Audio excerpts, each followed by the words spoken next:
Urganch shahridagi Koreya Respublikasining Incheon Airport Corporation volontyorlar guruhi ishtirokida ijtimoiy ta'limiy loyiha doirasidagi tadbir bo'lib o'tdi.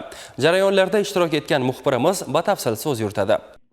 Ushbu loyiha Koreya Respublikasining O'zbekistondagi elchixonasi huzuridagi Koreya ta'lim markazi hamkorligida amalga oshirilib, u ta'lim sohasida xalqaro hamkorlikni yanada mustahkamlash, o'quvchilarga yangi imkoniyatlar yaratish hamda madaniy almashinuvni rivojlantirishga qaratilgan. Urganch shahridagi 28-son maktabda bo'lib o'tgan tadbirda viloyat maktabgacha va maktab ta'limi tizimi rahbariyati mas'ul xodimlari, koreyalik volontyorlar hamda koreys tilini o'rganayotgan o'quvchi yoshlar ishtirok etishdi.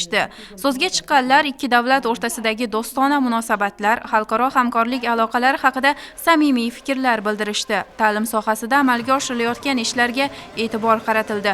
Ayniqsa yoshlarga koreys tilini o'rgatish borasidagi yangiliklar haqida koreyalik mehmonlarga keng ma'lumot berildi. Tadbirda Incheon Airport Corporation volontyorlar guruhi vakillari ham so'zga chiqib, mamlakatda ta'lim sohasida olib borilayotgan islohotlar haqida o'z fikr-mulohazalarini bildirdi.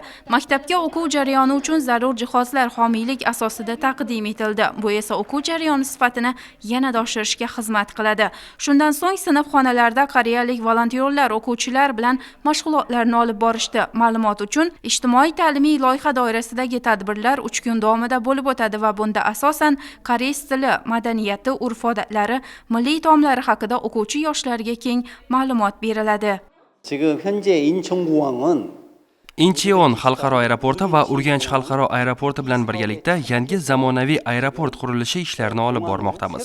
Ushbu yangi aeroport 3 yil davomida qurilishi va 22 yil davomida xizmat qilishi rejalashtirilgan. Incheon aeroporti volontyorlari jamoasi viloyat aholisiga madaniy almashinuv maqsadida tashrif buyurishdi. Ushbu loyiha orqali Incheon xalqaro aeroporti volontyorlari o'quvchilarga Koreya madaniyati, koreys tilini yanada yaxshiroq va samaraliroq o'qitishni maqsad qilishgan. Bu tashrifdan maqsad koreys tili va Janubiy Koreya bilan O'zbekistonning do'stona aloqalarini rivojlantirishdir. Hozirgi xonamizda ko'rishingiz mumkinki, o'quvchilarimizga Koreya kalligrafiyasi, ya'ni chiroyli yozish o'rgatilyapti. Boshqa xonalarimizda esa koreys tilini yaxshi o'rgatish mashqlari qiziqarli qilib va breloklar yasash kalitlari uchun yelpig'ichga koreys tilida chiroyli qilib ismlarini va chiroyli rasmlarini chizish orqali koreys tili qiziqarli qilib o'tkazilyapti.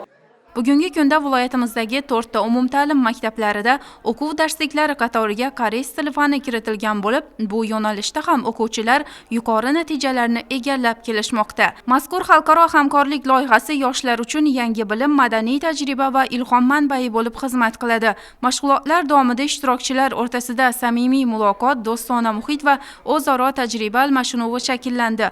Volontyorlar va o'quvchilar o'rtasidagi muloqot koreys tilini o'rganishga bo'lgan qiziqishni yanada kuchaytirishi shubhasiz.